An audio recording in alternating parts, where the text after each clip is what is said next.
నమస్తే, welcome to leader.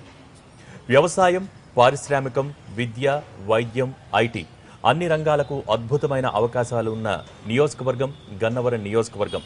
మరి అటువంటి నియోజకవర్గానికి 2014లో ఎమ్మెల్యేగా ఎన్నికై ప్రజాసేవలో అంకితమయ్యారు డాక్టర్ వల్లభనేని వంశీమోహన్. మరి ప్రస్తుతం 2019లో ఇదే నియోజకవర్గం నుంచి అసెంబ్లీ టీడీపీ అభ్యర్థిగా బరిలో నిలిచారు. మరి ఈ 5 సంవత్సరాలలో గన్నవరం నియోజకవర్గంలో ఎటువంటి అభివృద్ధి జరిగింది, గన్నవరం ప్రజలు ఏం కోరుకుంటున్నారు, మరి ఎటువంటి హామీలతో వంశీ ఈసారి ఎన్నికల బరిలో నిలిచారు, వారిని అడిగి తెలుసుకునే ప్రయత్నం చేద్దాం. నమస్కారం వంశీ గారు.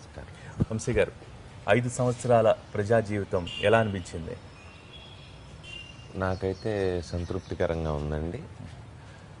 నేను ఏ కారణాల వల్ల రాజకీయాల్లోకి వచ్చినా కూడా ఎన్నికైన తర్వాత చాలాసార్లు భయపడ్డాను. అంటే ఎన్నికలకు ముందు మనం అనేక పనులు చేస్తామని చెబుతాం, చేయగలుగుతామా లేదా, పబ్లిక్కి మన మీద ఉన్నటువంటి హోప్స్ అన్నీ కూడా మనం ఫుల్ఫిల్ చేయగలుగుతామా లేదా, వాళ్ళ ఆకాంక్షలు నెరవేర్చినప్పుడు మనం ఫెయిల్ అవుతాం అని భయపడేవాడిని. బట్ ఈ 5 సంవత్సరాల కాలంలో నేను మా నియోజకవర్గంలో 50-60 సంవత్సరాల నుంచి కూడా పెండింగ్గా ఉన్నటువంటి సమస్యలు, ప్రతి ఎన్నికల్లో ప్రతి ప్రధాన రాజకీయ పార్టీ అభ్యర్థి నేను ఖచ్చితంగా ఈ పని చేస్తానని చెప్పటం, తర్వాత మళ్ళీ అది పెండింగ్ ఉంటాం. ప్రతి ఎన్నికల్లో అవే సమస్యలు ఉండేవి. వాటన్నిటినీ కూడా 7 సంవత్సరాల్లో కంప్లీట్ చేశాను. ఉదాహరణకి రామవరపాడు దగ్గర రవీస్ కాలం మీద వంతెన, దాన్ని కంప్లీట్ చేశాం. అట్లాగే ఉంగుటూరు మండలంలో బుడమేర మీద వంతెన, ఆ వంతెన శాంక్షన్ చేయించాం, వర్క్ జరుగుతూ ఉంది. అట్లాగే బాపులపాడు మండలంలో ఒద్దుల గేట్ రహదారి, దాన్ని శాంక్షన్ చేయించాను, వర్క్ జరుగుతూ ఉంది. అట్లాగే గన్నవరం మండలంలో ఇన్నర్ రింగ్ రోడ్ ఫ్లైఓవర్ నుంచి, అంటే పాయికాపురం నుంచి కేసరపల్లి రహదారి, దాన్ని కంప్లీట్ చేయించాను. అట్లాగే బ్రహ్మయ్యలింగం చెరువు లిఫ్ట్. ఈ ప్రాంత ప్రజలకి, అంటే గన్నవరం ప్రాంత ప్రజలకి, వీళ్ళందరికీ కూడా బ్రహ్మలింగం చెరువు అనేది మంచినీటి వనరు. రాష్ట్రంలోనే 2వ అతిపెద్ద చెరువు ఇది. అయితే ఈ చెరువుకి నాగార్జున సాగర్ నుంచి నీళ్ళు రాక టైలెండ్లో ఉండటం, అట్లాగే కుంపిణి వాగు కుంచుకుపోవటం, ఈ 2 కారణాల వల్ల కూడా చెరువులో నీళ్ళు లేక వ్యవసాయం జరగని పరిస్థితి. ఎప్పుడు ముద్రపోయిన వెంకటేశ్వరరావు గారు శాసనసభ్యుడిగా ఉన్నప్పుడు ఒకసారి బ్రహ్మలింగం చెరువుకి నాగార్జున సాగర్ నీళ్ళు తేవటం జరిగింది. అయితే ఇప్పుడు పైన ఉన్నటువంటి రాష్ట్రాల్లో డ్యాములు కట్టడం, నీళ్ళు లేకపోవటం, వర్షాభావ పరిస్థితులు, ఇదేమో ఎన్ఎస్పి టైలెండ్లో ఉండటం, వీటన్నిటి వల్ల కూడా నీళ్ళు రాని పరిస్థితి. దానికి ముఖ్యమంత్రి గారితో లిఫ్ట్ శాంక్షన్ చేయించాను. ఇప్పుడు ఆ లిఫ్ట్ని ఆల్మోస్ట్ పని అయిపోవచ్చింది. అదేవిధంగా మా దగ్గర 3 మండలాలు, అంటే గన్నవరం, బాపులపాడు, విజయవాడ రూరల్ మండలం, 3 కూడా మెట్ట మండలాలు. అంటే బోరు వ్యవసాయం మీద నడిచేవి. కొన్ని చోట్ల బోర్లు కూడా పడవు, ఒట్టి వర్షాధారమైనటువంటి ఒక పంట కూడా పడినాయి. ఈ రోజున ముఖ్యమంత్రి గారి దూరదృష్టి వల్ల, పట్టిసీమ ప్రాజెక్టు వల్ల పోలవరం కుడి కాలువ తవ్వి దాని నుంచి మేము మోటార్లు పెట్టుకుని ఆ 3 మండలాల్లో కూడా 2 పంటలు పండించుకుంటున్నాం. అట్లాగే 4వ మండలం కృష్ణా డెల్టాలో భాగంగా ఉంది, ఏలూరు కాలువ కింద. ఆ మండలానికి కూడా శాశ్వతమైనటువంటి ఆయకట్టు స్థిరీకరణ జరిగింది. సో అభివృద్ధి గురించి మనం మాట్లాడుకునే ముందర ఏంటి, 5 సంవత్సరాలు ప్రజాక్షేత్రంలో చాలా ప్రజల దగ్గరగా మీరున్నారు. సో ఫ్యామిలీని ఏమన్నా మిస్ అయ్యారా 5 సంవత్సరాలు? చాలా మిస్ అయ్యానండి. అంటే మా పిల్లలు, ఇప్పుడు నా కొడుకు 8వ తరగతి చదువుతున్నాడు, మా అమ్మాయి 4వ తరగతి చదువుతా ఉంది. ఇప్పటివరకు వాళ్ళ స్కూల్కి ఒక్కసారి నేను వెళ్తున్నారు. ఓకే, ఏదో ఫంక్షన్కి. ఇప్పుడు కూడా అంటే రాత్రి మనం వచ్చేపాటి వాళ్ళు పడుకుంటారు, పొద్దున వాళ్ళు లేచేవాటి మనం బయటికి వెళ్తాం. అంటే ప్రజలు ఒక అవకాశం ఇచ్చారు, దీన్ని సద్వినియోగం చేసుకోవాలి. అంటే 5 సంవత్సరాల వ్యవధే కదా, ఈ 5 సంవత్సరాల వ్యవధిలో అనేక బ్యూరోక్రటిక్ హర్డిల్స్ ఉంటాయి. అంటే ఒక ప్రాజెక్ట్ శాంక్షన్ చేసినా, లేకపోతే ఏదైనా ఒక పని చేయాలన్నా కూడా ఒక ఫైల్ కనీసం 20 సార్లు పైకి 20 సార్లు కింద తిరగాల్సి ఉంటుంది. దీనికి ఎంతో టైం పడుతుంది, మధ్యలో అనేక టైం ల్యాగ్ ఉంటుంది. వీటన్నిటినీ కూడా 5 సంవత్సరాల్లో మనం కంప్లీట్ చేయాలి. పబ్లిక్కి మనం చేసామనేది మనకు ఆత్మసంతృప్తి వాళ్ళకు కూడా కనపడాలి. ఓకే. దానివల్ల చాలా టైం, అంటే నేను 90% టైం పబ్లిక్కే స్పెండ్ చేశాను. ఈ 5 ఏళ్లలో ఒక్కసారి గుడికి తీసుకెళ్ళగలిగాను అడిగితే. ఒకసారి ఇప్పుడు చిన్న ట్రిప్ తీసుకెళ్ళగలిగాను. నాకు అంతకన్నా ఎక్కువ టైం కూడా కుదరలా. ఓకే. సో ఈ 5 సంవత్సరాల్లో ఈ గన్నవరం నియోజకవర్గంతో ఇక్కడున్న ప్రజలతో కానీ నిన్న గ్రామాల్లో కూడా చూసాం ప్రచారం జరుగుతున్నప్పుడు. సో ఎటువంటి బాండింగ్ వల్లభనేని వంశీకి ఏర్పడింది? అంటే మాది ఈ నియోజకవర్గమేనండి. ఓకే. మా నాన్నగారు సామాన్యమైనటువంటి టీచర్గా పనిచేసేవాళ్ళు. ఆయన యూటీఎఫ్లో మెయిన్ రోల్ ప్లే చేసేవాళ్ళు. మా అమ్మ కూడా టీచర్ కింద పనిచేసేది. నేను ప్రభుత్వ పాఠశాలలో చదువుకున్నాను. గవర్నమెంట్ హాస్టల్లో 15-16 సంవత్సరాలు ఉన్నాను. సో నాకు మిగిలిన వాళ్ళలాగా భేషజాలకు పోవటం, ఆర్భాటాలకు పోవటం అట్లా అంటే ఫ్యామిలీ బ్యాక్గ్రౌండ్ బట్టి అలవాట్లేదు. ఓకే. కాబట్టి నేను ఎవరు వచ్చినా కూడా వాళ్ళతో మాట్లాడతాను, వాళ్ళతో కలుస్తాను. ఫ్యూడల్ టెండెన్సీ లేదు. ఓకే. నాకు అదొక బ్లెస్సింగ్, అదే శాపం కూడా. అంటే పబ్లిక్కి సర్వీస్ చేయడానికి నాకు ఆ ఫ్యూడల్ టెండెన్సీస్ లేవు. కాబట్టి నేను ఎవరితో అయినా మాట్లాడి వాళ్ళ గ్రీవెన్స్ అడ్రస్ చేయగలుగుతాను. వాళ్ళు కంఫర్ట్ ఫీల్ అవుతారు. నాకు కొంతమంది ఏంటంటే ఫ్యూడల్ టెండెన్సీస్ ఉన్నవాళ్ళు వ్యతిరేకిస్తారు. ఓకే. కానీ అధికారంలో టీడీపీనే ఉంది, మీరు పనిచేస్తున్న పార్టీనే ఉంది. సో ప్రజా సమస్యల విషయానికి వచ్చినప్పుడు, అది సమస్య పరిష్కరించాల్సి వచ్చినప్పుడు ఎదిరించడానికి కూడా మీరు ఎక్కడా వెనకడుగు వేయని పరిస్థితి మనం చూసాం ఈ 5 ఏళ్ల టైంలో. సో అలాంటప్పుడు ఏమి ఇబ్బందులు ఎదురవ్వలేదా మీకు? అవుతుంది, పార్టీ పరంగా కొంత ఇబ్బంది పడ్డాము. అంటే దానికి వ్యక్తిగతాన్ని పులుగుతారు. నేను ప్రజల కోసం ఫైట్ చేసినా కూడా దాన్ని వ్యక్తిగతమైన అంశం కింద తీసుకుంటారు.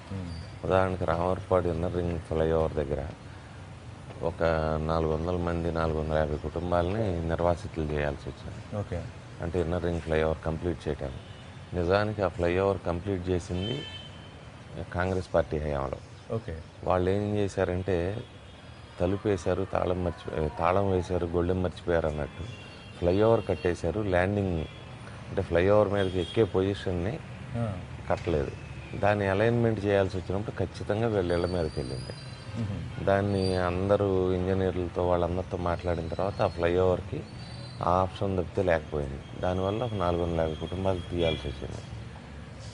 ఆ తీసే క్రమంలో నేనేమన్నానంటే అక్కడ దేవినేని బాజీ ప్రసాద్ గారికి చెందిన బార్ ఉండటంతో అవసరమైతే వాళ్ళకి ఎక్కువ కాంపెన్సేషన్ ఇచ్చి అటు ల్యాండ్ చేద్దాం, వీళ్ళు ఇల్లు తీసే బదులు అని అడగటం జరిగింది. కానీ టెక్నికల్గా కుదరలేదు. అటువంటిప్పుడు ఏమవుతుందంటే నేను అడిగిన దాన్ని వ్యక్తిగతమైన ఉద్దేశం ఆపాదిస్తారు. నేను ఇద్దరికీ మంచి చేయమని అడిగాను. అక్కడ ఉన్నటువంటి హోటల్ని తొలగించినప్పుడు దానికి మంచి కాంపెన్సేషన్ పే చేయండి అని అడిగాను. వీళ్ళని ఉంచమని అడిగాను. అయితే దానికి ఏమంటారంటే నాకు వాళ్ళ మీద ఏదో పర్సనల్ ఎనిమిటీ ఉందని. కానీ నాయకుడిగా ఆలోచిస్తే ప్రజాక్షేమం, ప్రజాశ్రేయస్సే ఫస్ట్ ప్రయారిటీ ఉండాలి కదా. నేను ప్రజల కోసమే అడిగాను కాబట్టి నేను బాధపడలేదు. దానికి అనేక మంది అనేక అర్థాలు ఆపాదించినా కూడా ప్రజల కోసం అడిగాను కాబట్టి బాధపడలేదు. ముఖ్యమంత్రి గారు కూడా పాజిటివ్గా స్పందించి అక్కడ ఉన్న వాళ్ళందరికీ జక్కంపూడిలో ఇల్లు ఇవ్వటం జరిగింది. అయితే ఇప్పటికీ వాళ్ళకి ఇంకా రిజిస్ట్రేషన్ దొరకలేదు. వాళ్ళు 5 ఏళ్ళ నుంచి అదే తిరుసంగ స్వర్గంలో ఉన్నారు. 3 జాయింట్ కలెక్టర్లు మారారు. ఇప్పటికీ ఇల్లు ఇచ్చాం కానీ ఆ ఇల్లు వాళ్ళ పేరు మీద రిజిస్టర్ అవ్వలేదు. అది ఒక చిన్న బాధ. అంటే టెక్నికల్గా చేసేసి ఉంటే, కంప్లీట్ చేసి ఉంటే వాళ్ళ పట్ల నేను చేసిన ప్రామిస్ కానీ ప్రభుత్వం చేసినటువంటి వాగ్దానం కానీ సంపూర్ణంగా నెరవేరు ఉండేది. సో ఇంకా కొంచెం అసంతృప్తి ఉంది ఆ విషయంలో. అంటే మనం పబ్లిక్కి ప్రభుత్వం తరఫున హామీ ఇచ్చినప్పుడు దాంట్లో కొంత పార్ట్ అండ్ పార్సల్ మిగిలిపోతే దానికి అకౌంటబుల్ నేనే. అవును, ఎగ్జాక్ట్లీ అంతే కదా. ఇప్పుడు కలెక్టర్లు కానీ, జాయింట్ కలెక్టర్లు కానీ, ఎంఆర్ఓలు కానీ, లేకపోతే ఆర్డీఓలు కానీ వాళ్ళ ఉద్యోగరీత్యా వాళ్ళు మారుతారు, స్థానచలనం ఉంటుంది వాళ్ళకి. వాళ్ళు వెళ్ళిపోయిన తర్వాత వాళ్ళని ఎవరు అడగరు.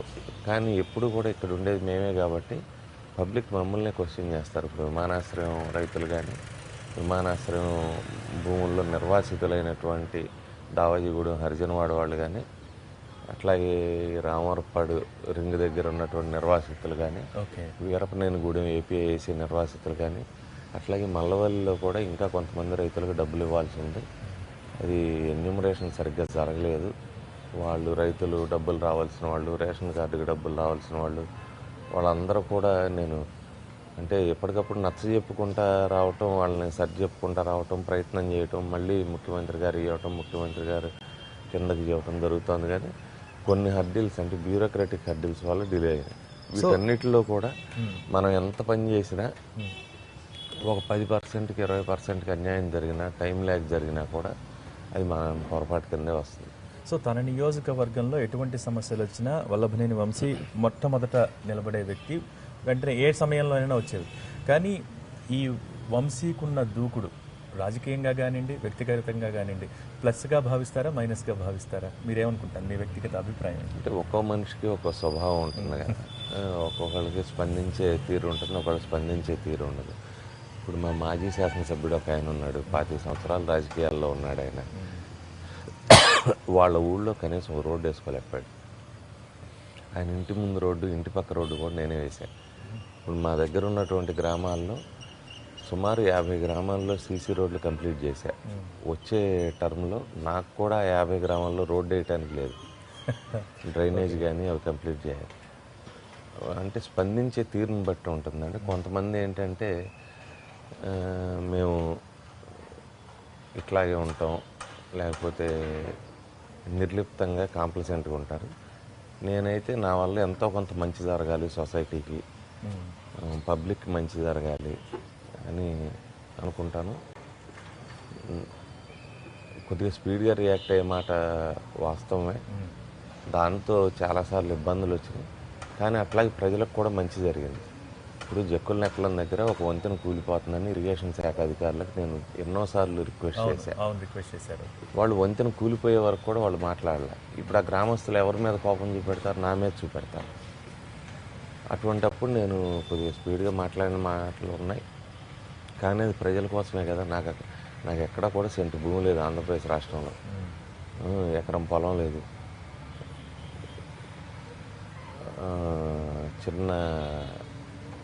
చిన్నపాటి ఆస్తులు మా తండ్రి ఇచ్చిన ఇంటి స్థలమో లేకపోతే ఇదో తప్పితే నేనేమి ఇచ్చాను. నాకు అంటే ప్రజల కోసమే ఈ వంతెనలు, రోడ్లు, లేకపోతే ఇవి వాళ్ళకి ధర పెరగటం, వాళ్ళకి ఆస్తులు పెరగటం, వాళ్ళకి డెవలప్మెంట్ తప్పితే నాకు కాదు కదా. బట్ వాళ్ళకి చేయాలనేది నా కోరిక. నన్ను నమ్మి నాకు ఓటేసి నన్ను ఆదరించినందుకు వాళ్ళకు కూడా వాళ్ళ రుణం తీర్చుకోవాలి. కాబట్టి నేను 5 సంవత్సరాల కాలం అదే తపంతో పనిచేశాను. సో ఒక 10-15 సంవత్సరాల క్రితం కూడా గన్నవరం నియోజకవర్గంలో నాకు తెలిసి ఒక చిన్నపాటి ఎయిర్పోర్టును, కొన్ని ఇళ్ళు తప్ప నేను చూడలేదు. సో కానీ పాలన మొత్తం ఇక్కడికి షిఫ్ట్ అయిపోయి రాజధాని వచ్చిన తర్వాత సో గన్నవరం నియోజకవర్గాన్ని చూస్తుంటే అసలు ఒక సిటీలాగా కనిపిస్తోంది. సో ఎటువంటి మార్పులు, ఎటువంటి అభివృద్ధి పనులు ఈ గన్నవరం నియోజకవర్గంలో జరిగినాయి వంశీ గారు? అంటే రాష్ట్ర విభజన జరిగి అమరావతి రాష్ట్ర రాజధాని అయిన తర్వాత ముఖ్యమంత్రి గారు గన్నవరం విమానాశ్రయాన్ని బేస్ చేసుకోవటం, దాన్ని అంతర్జాతీయ విమానాశ్రయం చేయటం, ఇక్కడి నుంచే అందరూ కూడా రాకపోకలకు కానీ దీన్ని ప్రాధాన్యత కల్పించడంతో, అదేవిధంగా విజయవాడ నగరానికి ఉన్నటువంటి జాగ్రఫికల్ లిమిటేషన్స్ అంటే ఒక పక్కన నది ఉండటం, ఇంకో పక్కన కొండలు ఉండటం, ఇంకో పక్కన కాలువలు ఉండటం, వీటన్నిటి వల్ల విజయవాడ నగరం సర్క్యులర్గా డెవలప్ కాలేకపోయింది. లీనియర్ గ్రోత్ వచ్చింది. అంటే బందర్ రోడ్డు మీద లీనియర్గా గ్రోత్ తెలియదు, అదేవిధంగా ఏలూరు రోడ్డు మీద లీనియర్గా గ్రోత్ వచ్చింది. కానీ రాజధాని వచ్చిన తర్వాత ఏమైందంటే అడ్జాయినింగ్ కాన్స్టిట్యున్సీస్ కనవలూరు కానీ, మేం కానీ, మైలవరం కానీ వీటి మీద ప్రెషర్ పడింది. అంటే హైదరాబాద్ నుంచి ఎక్కువ మంది ఇక్కడికి రావటం, ఉద్యోగ రీత్యా ఉండటం, చదువుల రీత్యా ఉండటం, లేకపోతే ఆఫీసులు ఉండటం, ప్రభుత్వ ఆఫీసులు, వీటన్నిటి వల్ల కూడా ప్రెషర్ పెరిగింది. వీటిల్లో మెయిన్గా గన్నవరం మీద ప్రెషర్ పెరిగింది. ముఖ్యమంత్రి గారు కూడా వీరపనేనిగూడెంలో ఏపీఐఏసీకి ల్యాండ్ ఇచ్చారు, అక్కడ పరిశ్రమలు పెట్టబోతా ఉన్నారు. లేదా మల్లవల్లిలో ఏపీఐఏసీకి ల్యాండ్ ఇచ్చారు 1300 ఎకరాలు, అక్కడ కూడా పరిశ్రమలు పెట్టబోతా ఉన్నారు. ఇట్లా కొండపావులూరులో ఎన్డీఆర్ఎఫ్కి వాటికి ఇచ్చారు, ఇంకా కొన్ని పరిశ్రమలు పెట్టబోతా ఉన్నారు. అట్లాగే గన్నవరం విమానాశ్రయాన్ని అంతర్జాతీయ విమానాశ్రయం చేశారు. అంతకుముందు ఒక చిన్న బస్ స్టాప్ లాగా ఉండేటువంటి విమానాశ్రయం టెర్మినల్ కానీ ఇవన్నీ కూడా ఇప్పుడు ఎక్కువ రాకపోకలు పెరగటం, ఫ్రీక్వెన్సీ పెరగటం, ఇవన్నీ కూడా జరిగింది. ఈ ఎంప్లాయ్మెంట్ క్రియేట్ చేయడానికి హెచ్సిఎల్ లాంటి కంపెనీలను కూడా ముఖ్యమంత్రి గారు ఆయన స్వయంగా ఆయనకున్న చొరవతో ఆయనకున్నటువంటి విజన్తో తీసుకురావడంతో ఇక్కడ ఎక్కువ మైగ్రేషన్ కానీ లేకపోతే ఎక్కువ అవకాశాలు కానీ పెరిగినాయి. సో ఈ నియోజకవర్గానికి సంబంధించి అంటే ఒక రకంగా అండి రాజధాని వస్తోందని ఆనందపడాలో, దగ్గరుందని, అభివృద్ధి జరుగుతోందని ఆనందపడాలి, లేకపోతే ఈ రైతులు భూములు ఇవ్వాల్సినందుకు మనం నిజంగా అక్కడ ఆలోచించాల్సిన అవసరం ఉందో కానీ రైతుల నుంచి రెస్పాన్స్ ఎలా ఉందండి? అంటే ఇదివరకట్లో అంటే భూసేకరణ అంటే అందరూ భయపడేవాళ్ళు సార్. భూసేకరణ అనగానే ఆ ప్రభుత్వం అయిపోయినట్టే. ఇక నెక్స్ట్ ఎలక్షన్లో ఆ ప్రభుత్వం జనగణమన డబ్బులు ఎప్పుడు వస్తాయి కూడా తెలియదు. మా గన్నవరం విమానాశ్రయానికి భూసేకరణ చేసినప్పుడు 1989లోనో 88లోనో చేస్తే ఇప్పుడు 30 సంవత్సరాలు కూడా ఆ రైతులకు డబ్బులు రాలే. కానీ చంద్రబాబు నాయుడు గారు ముఖ్యమంత్రి అయిన తర్వాత పోలవరం కుడి కాలువకి భూసేకరణ చేశాం. 720 కోట్లు ఓవర్ నైట్ 24 గంటల పీరియడ్లో ముఖ్యమంత్రి గారు రైతుల అకౌంట్లో వేశారు. ఆ రోజు ముఖ్యమంత్రి గారు ఇచ్చిన తర్వాత ఈ రోజుకి కూడా పోలవరం కుడి కాలువ మీద రైతులకు లభించదు. అట్లాగే గన్నవరం అంతర్జాతీయ విమానాశ్రయ విస్తరణలో ముఖ్యమంత్రి గారు ఇచ్చిన ప్యాకేజ్ ల్యాండ్ పూలింగ్ కానీ లేకపోతే నిర్వాసితులకు ఇచ్చిన R&R ప్యాకేజ్ కానీ అత్యుత్తమైంది. రైతులు కూడా చాలా సంతోషంగా ఉన్నారు.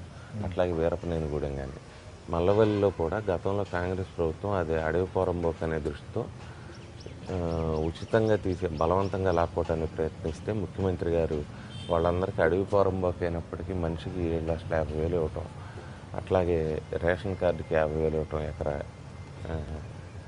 ఇచ్చి వాళ్ళందరూ కూడా సంతోషంగా ఉన్నారు. కొద్దిగా ఇంకా కొంతమందికి రావాల్సి ఉంది. అంటే రెవెన్యూ డిపార్ట్మెంట్ పొరపాట్లు, ఎన్యూమరేషన్ చేయకపోవటం, ఇవి సాధారణంగా అపోహలు ఎట్లా ఉంటాయంటే కమ్యూనిస్ట్ పార్టీని ఎవరు కూడా తిట్టరు. కమ్యూనిస్ట్ పార్టీ ఉద్దేశాలకి ఎవరు కూడా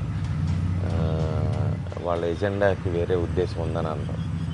ప్రజల ఎజెండానే కమ్యూనిస్ట్ పార్టీకి కానీ తెలుగుదేశానికి కానీ ఎజెండా. టాటా మోటార్స్ కంపెనీకి 300 ఎకరాలు భూసేకరణ చేసి ప్రజలను ఆ విషయంలో కన్విన్స్ చేయలేక, అంటే వాళ్ళు చేసిన తప్పు కాదు కానీ దానిలో అధికారులు అవలంబించిన విధానాల వల్ల 25 సంవత్సరాల సిపిఎం గవర్నమెంట్ వెస్ట్ బెంగాల్లో కూలిపోయింది. ముఖ్యమంత్రి గారు 33,000 ఎకరాలు అమరావతిలో సేకరించారు. ఇక్కడ కృష్ణా జిల్లాలో గన్నవరంలో 8 భూములు సేకరించాం. ఎక్కడా కూడా రైతులతో రెగ్యులర్ డిస్కషన్, అంటే ప్రతిరోజు ప్రతి వారం వాళ్ళతో మాట్లాడి వాళ్ళ సమస్యలు కనుక్కొని భూసేకరణ చేసేప్పుడు అనేక సమస్యలు కొత్తవి పుట్టుకొస్తాయి. అక్కడ రోడ్లు పోవటం కానీ, లేకపోతే వంతెనలు పోవటం కానీ, కనెక్టివిటీ పోవటం కానీ, వాటర్ పైప్ లైన్లు పోవటం కానీ, లేకపోతే అనేక రకాలైనవి ఉంటాయి. ఇవన్నీ కూడా ఫీల్డ్లోకి వెళ్ళిన తర్వాతే తెలుస్తాయి. సో భూసేకరణ కానివ్వండి, లేకపోతే ల్యాండ్ పూలింగ్ కానివ్వండి, ఏదైనా మొత్తానికి గన్నవరం నియోజకవర్గంలో రైతులైతే సంతృప్తిగా ఉన్నారు ఆ విషయంలో. సంతోషంగా ఉన్నారు. సో మొత్తం 18 ప్రాజెక్టులకు సంబంధించి నియోజకవర్గంలో భూసేకరణ చేయడం కూడా జరిగింది. మీరు అన్నట్టుగా ఓవరాల్గా ఒక 90% రైతులకి పరిహారం వచ్చేసి ఉంటుందండి. 90% వచ్చింది. అంటే R&R ప్యాకేజ్ ఒకటి ఇంప్లిమెంట్ చేయాల్సి ఉంది. అది ప్రాసెస్లో ఉంది, కంప్లీట్ అవ్వాల. కంప్లీట్ అయ్యి ఉంటే సాటిస్ఫాక్షన్ ఉండేది. అట్లాగే రామవరపాడు నిర్వాసితులకు కూడా ఇంకా వాళ్ళకి ఇల్లు రిజిస్ట్రేషన్ చేయాల్సి ఉంది. అట్లాగే మల్లవల్లిలో ఇంకా కొంతమంది రైతులకి డబ్బులు ఇవ్వాల్సి ఉంది, పరిహారం ఇవ్వాల్సి ఉంది. అట్లాగే రేషన్ కార్డుదారులకు డబ్బులు ఇవ్వాల్సి ఉంది. వీరపనేనిగూడెంలో కూడా కొంతమందికి. సో గత ప్రభుత్వాలు కూడా పెండింగ్లో పరిహారం ఏదైతే పెండింగ్లో పెట్టినాయో అవి కూడా రైతులకు అందినాయంటున్నారు. మీరు ఎటువంటి కృషి చేశారు దాంట్లో? ఇవన్నీ కూడా ఎప్పటికప్పుడు ముఖ్యమంత్రి గారి దృష్టికి తీసుకెళ్ళినప్పుడు ముఖ్యమంత్రి గారి కార్యాలయం వారు బాగా స్పందించి పనిచేశారు.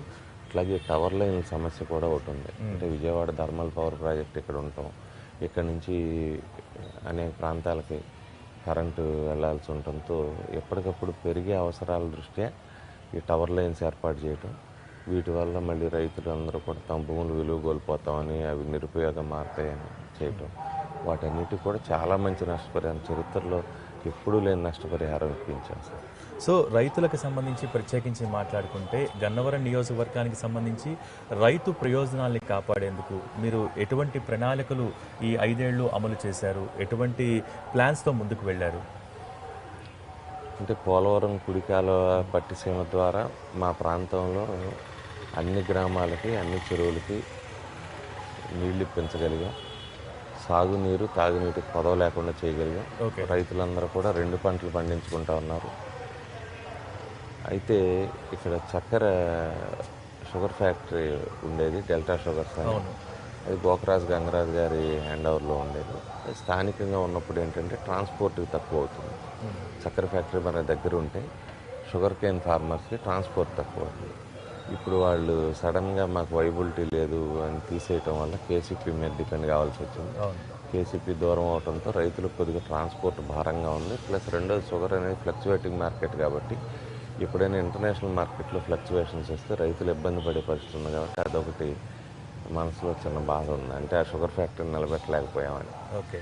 సో వ్యవసాయ ఆధారిత పరిశ్రమలు ఈ చుట్టుపక్కల ఏమేమి వస్తే బాగుంటుంది? మీరేమన్నా దాని గురించి ఎప్పుడైనా ఆలోచించారా? ఎటువంటి విజన్ ఉంది దాని మీద? ఉన్నాయండి. మల్లవల్లిలో ఇప్పుడు మేము సేకరించినటువంటి భూముల్లో ఫుడ్ పార్క్ అనే పేరుతో ప్రత్యేకంగా స్థలం అలాట్ చేశారు ముఖ్యమంత్రి గారు. దాంట్లో వ్యవసాయ ఆధారితమైనటువంటి పరిశ్రమలు అంటే నూజివీడులో ఉన్నటువంటి మ్యాంగోని కానీ, ఈ దగ్గరలో ఉన్నటువంటి బనానా కానీ, స్పైసెస్ కానీ వీటిని యూటిలైజ్ చేసుకొని ఇండస్ట్రీస్ రాబోతా ఉన్నాయి. వాళ్ళకి సైట్స్ అలాట్ చేశారు, ల్యాండ్ అలాట్ చేశారు. ఓకే. వాళ్ళు కూడా ప్రాస్పెక్టివ్ ఇన్వెస్టర్స్ అందరూ కూడా అక్కడ కంపెనీలు పెట్టడానికి సిద్ధంగా ఉన్నారు. పని జరుగుతూ ఉంది. సో గన్నవరం నియోజకవర్గానికి ఇందాక మనం చెప్పుకున్నట్టుగా ఉన్న ప్రత్యేకతల్లో అన్నీ ఉన్నాయి. వ్యవసాయం ఉంది, పారిశ్రామికం ఉంది, విద్యకి సంబంధించి, వైద్యానికి సంబంధించి, ఐటీకి సంబంధించి ఇవన్నీ ఉన్నాయి. సో పారిశ్రామికంగా ఆలోచిస్తే ప్రజలు కొంత వ్యతిరేకిస్తారు. ఎందుకంటే కాలుష్యం పెరిగిపోతుందనో లేకపోతే ఇతరత్ర కారణాలు కొన్ని ఉంటాయి. సో ఈ నియోజకవర్గానికి సంబంధించి పారిశ్రామికంగా అభివృద్ధి చేసేందుకు ఎటువంటి అవకాశాలు ఇక్కడ ఉన్నాయి? ఇక్కడ ప్రజలు ఏ విధంగా ఆలోచిస్తున్నారు? అంటే అభివృద్ధిని, అదేవిధంగా ప్రజల యొక్క వెల్ఫేర్ని రెండింటినీ కూడా బ్యాలెన్స్ చేసుకొని చూడాలి సార్. ఓకే. ఉదాహరణకు మా దగ్గర రైస్ మిల్స్ ఉంటాయి. ఇందులో ఒకటి ఎనికేపాడులో చాలా పెద్ద రైస్ మిల్ ఉంది. ఈ ఏరియాలో ఎక్కడా లేనటువంటి రైస్ మిల్. అక్కడ స్థానికంగా నివాసం ఉండే ప్రజలు దాన్ని వ్యతిరేకిస్తారు. అవును. రైతులు ఏంటంటే ఆ రైస్ మిల్ వల్ల మాకు కొద్దిగా తేమ శాతం ఎక్కువ ఉన్న కొంటారు అనే ఉద్దేశంతో రైతులు సపోర్ట్ చేస్తారు. అక్కడ రైతులకి అక్కడ ఉండే వాళ్ళకి మధ్యలో కాన్ఫ్లిక్ట్ ఆఫ్ ఇంట్రెస్ట్. బట్ ముఖ్యమంత్రి గారు అయితే దీన్ని అంతా కూడా గ్రీన్ జోన్ కింద, అంటే పొల్యూషన్ లేకుండా ఉండాలి, ఎక్కడ పొగ్గొట్టాలు ఉండకూడదు, ఎవరైనా ఉన్నా కూడా స్థానికంగా ఉన్న వాటిని దూరంగా ఏర్పాటు చేసుకోండి అని ఇంతకుముందు చెప్పారు. ఆ దిశగా ఈ పర్యాయం మేము ప్రయత్నం చేస్తాం. సో ఈ 5 ఏళ్లలో అభివృద్ధి, సంక్షేమానికి సంబంధించి రెండు వైపులా కూడా ఎంత మేర నిధులను మీరు ఈ ప్రాంతానికి వెచ్చించగలిగారు? ఎంత మేర నిధులు రాబట్టగలిగారు? సాధారణంగా ఏ ప్రభుత్వం అధికారంలోకి వచ్చినా కూడా గెలిచిన అభ్యర్థులు ఏం చేస్తారంటే మెజారిటీ రాని గ్రామాలను కానీ, లేకపోతే మెజారిటీ రానటువంటి ప్రాంతాలను కానీ, లేకపోతే ఓట్లేని ప్రజలు కానీ కొంత నెగ్లెక్ట్ చేస్తారు. అంటే చేసి పొలిటికల్ గవర్నెన్స్ తీసుకొచ్చి వాళ్ళని ఏదో రకంగా ట్విస్ట్ చేసి టర్న్ చేసుకోవటం, లేకపోతే విండిక్టివ్గా ఉండటం చేస్తారు. కానీ 5 సంవత్సరాల కాలంలో నేను ఎక్కడ కూడా నాకు మెజారిటీ రాని గ్రామాల్లో కానీ, తెలుగుదేశం పార్టీకి మెజారిటీ రాని గ్రామాల్లో కానీ ఎక్కడా అట్లా చేయలే. ప్రభుత్వం నుంచి వచ్చే సంక్షేమ పథకాలు 100% ట్రాన్స్పరెంట్గా, కరప్షన్ లేకుండా లబ్ధిదారులకు చేరేట్టు చేసాం.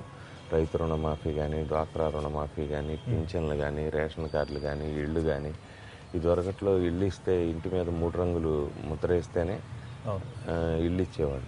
ఇప్పుడు నేను ఈ రాష్ట్రంలో అత్యధికంగా ఇల్లు ఇచ్చింది మా నియోజకవర్గం. ఎక్కడా కూడా మేము అట్లా ఫోర్స్ చేయలే.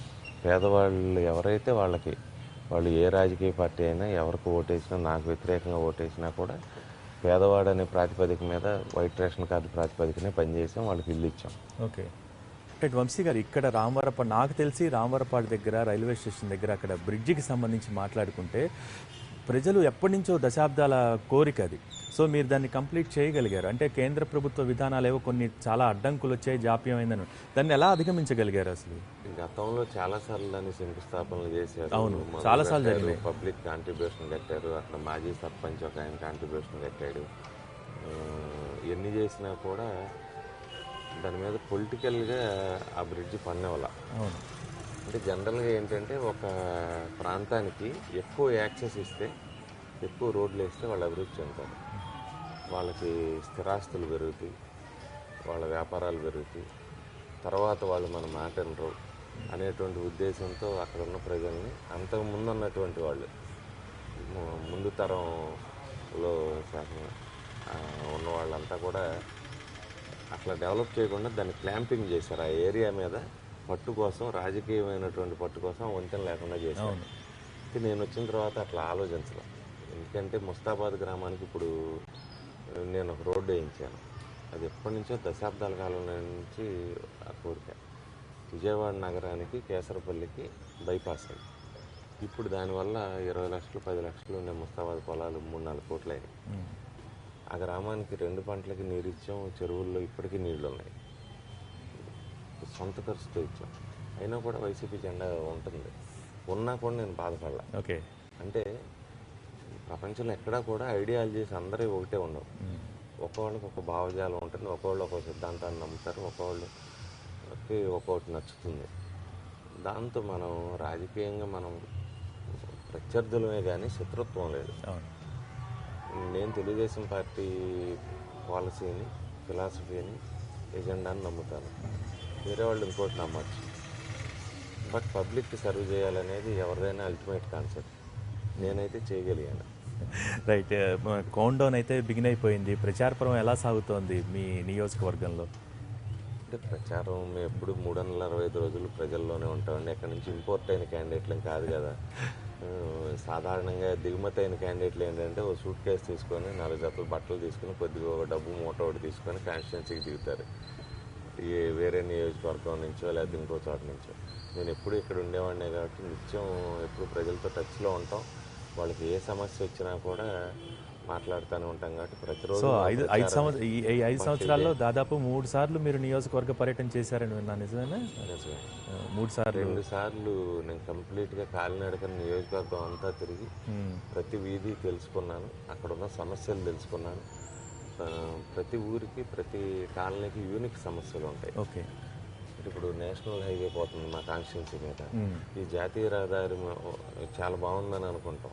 ఈ జాతీయ రహదారి పక్కన ఉన్న గ్రామాలన్నింటిలో కూడా ఈ జాతీయ రహదారి అలైన్మెంట్ వల్ల జాతీయ రహదారి ఉన్నటువంటి దాని కర్వేచర్స్ వాటి వల్ల ఆ పక్కన ఉన్న గ్రామాలన్నింటిలో కూడా డ్రైనేజ్ సమస్య. అవును. వర్షం పడితే మొత్తం వర్షం అంతా కూడా ఈ గ్రామాలు ముంచేస్తాయి. ఈ రకంగా అనేక సమస్యలు ఉన్నాయి. ఇవన్నీ కూడా ఫీల్డ్ లెవెల్ ప్రాబ్లం. సో అభివృద్ధి సంక్షేమానికి సంబంధించి మీరు ప్రజల మధ్యకి వెళ్ళినప్పుడు ప్రచారంలో ఎటువంటి రెస్పాన్స్ వస్తుంది? ఇటీవల అనేక సంక్షేమ పథకాలు ప్రవేశపెట్టారు. సో ఎటువంటి రెస్పాన్స్ వస్తుంది వంశీ గారు? అంటే చాలా మంచి రెస్పాన్స్ ఉందండి. కాకపోతే కొంతమంది ఏంటంటే రైతు రుణమాఫీ ద్వారా డబ్బులు తీసుకొని రుణమాఫీ అయినా కూడా ప్రభుత్వాన్ని తిట్టేవాళ్ళు ఉన్నారు.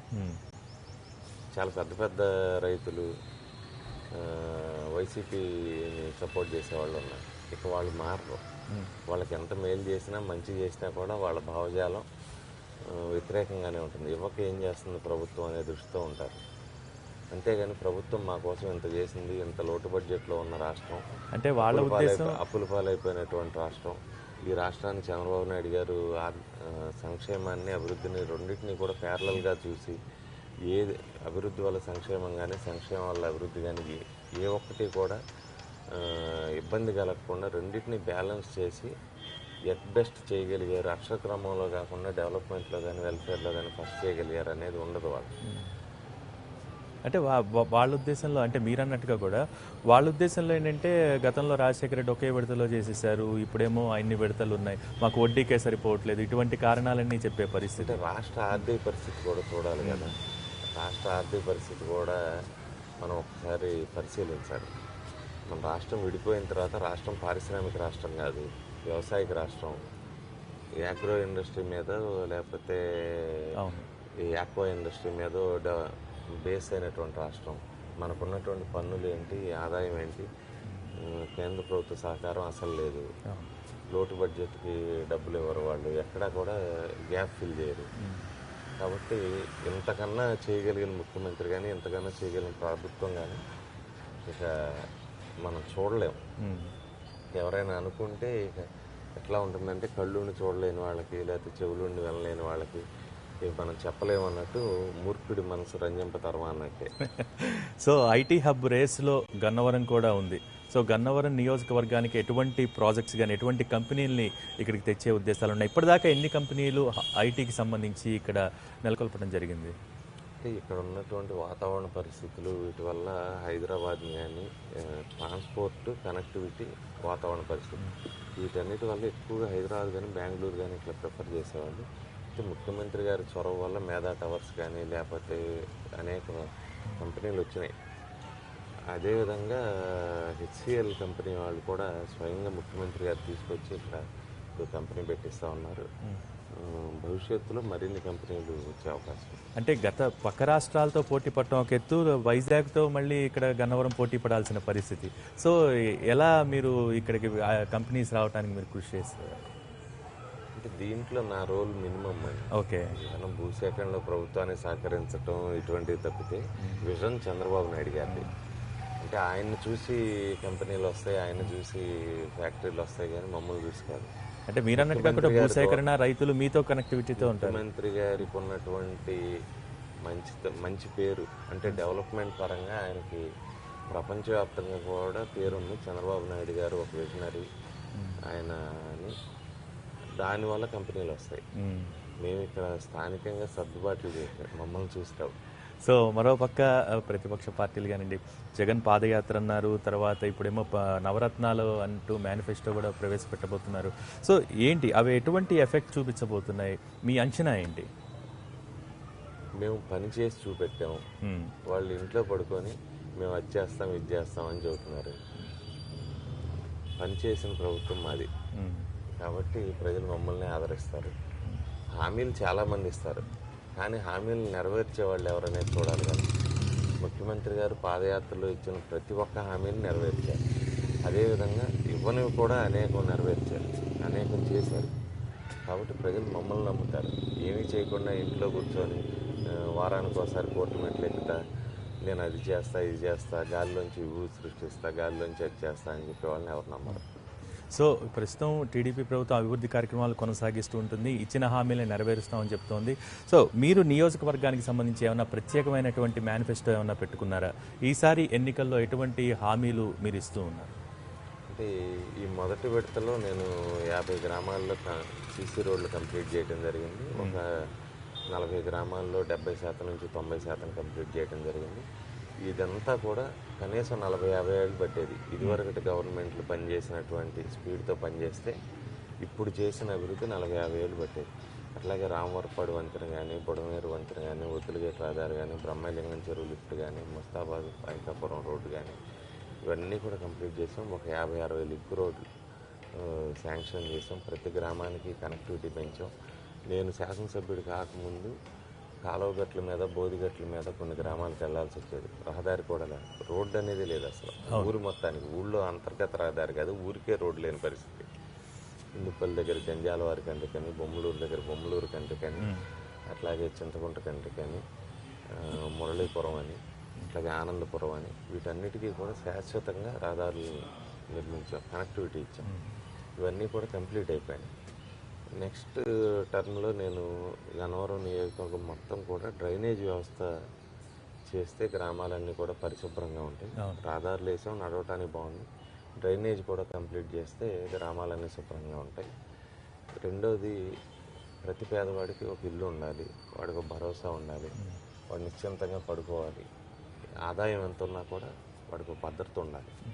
కాబట్టి ఎలిజిబుల్గా ఉన్న వాళ్ళందరికీ, అర్హులైన పేదవాళ్ళందరికీ ఏదో రకంగా ఇల్లు కట్టించి పెట్టాలి.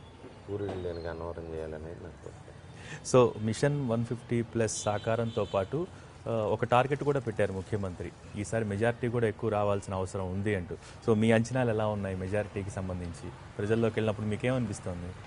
అంటే పోయిన ఎన్నికలకి ఇప్పటికీ స్పందన ఎక్కువ ఉంది, దాంట్లో ఏమీ తిరుగులేదు. ఖచ్చితంగా మంచి మెజారిటీ వస్తుంది. సో 2019 సార్వత్రిక ఎన్నికలకు టీడీపీ పార్టీ కానివ్వండి, లేకపోతే మీరు కానివ్వండి వ్యక్తిగతంగా ఎటువంటి నినాదంతో ప్రజల ముందుకు వెళ్తున్నారు? ప్రజలకు ఏం చెప్పదలుచుకున్నారు? అంటే ఇచ్చిన హామీలన్నీ నిలబెట్టుకున్నటువంటి అంతా చంద్రబాబు నాయుడు గారు. అట్లాగే ఇచ్చినవి కాకుండా అనేకం చేశారు ఆయన. కాబట్టి ప్రజలు కూడా ఆయన నమ్ముతూ ఉన్నారు. ఈ రాష్ట్రంలో ఓటు అడిగే హక్కు కూడా తెలుగుదేశం పార్టీకే ఉంది. మిగిలిన వాళ్ళంతా బోగస్ కౌరులు చెప్పేవాళ్ళు, బోగస్ ప్రచారాలు చేసేవాళ్ళు తప్పితే ఓటు అడిగే హక్కు తెలుగుదేశం పార్టీకే ఉంది. చంద్రబాబు నాయుడు గారు స్వయంగా చెబుతూ ఉన్నారు, నేను ఇంత కష్టపడ్డాను, ఇంత చేశాను, నాకు కూలి ఇవ్వండి అని. ఆయన కష్టానికి తగ్గ కూలి, ఆయన కష్టానికి తగ్గ ప్రతిఫలం. అదేవిధంగా నియోజకవర్గాల్లో స్థానికంగా మేము చేసిన వాటికి మేము కూలీ అడుగుతున్నాం, కానీ ప్రజలు పాజిటివ్గా స్పందిస్తారు. Right, thank you very much Vamsi గారు, all the very best, thank you very much. So ఇది ఇవాల్టి లీడర్. మరో లీడర్తో మళ్ళీ కలుసుకుందాం. Stay tune to NTV.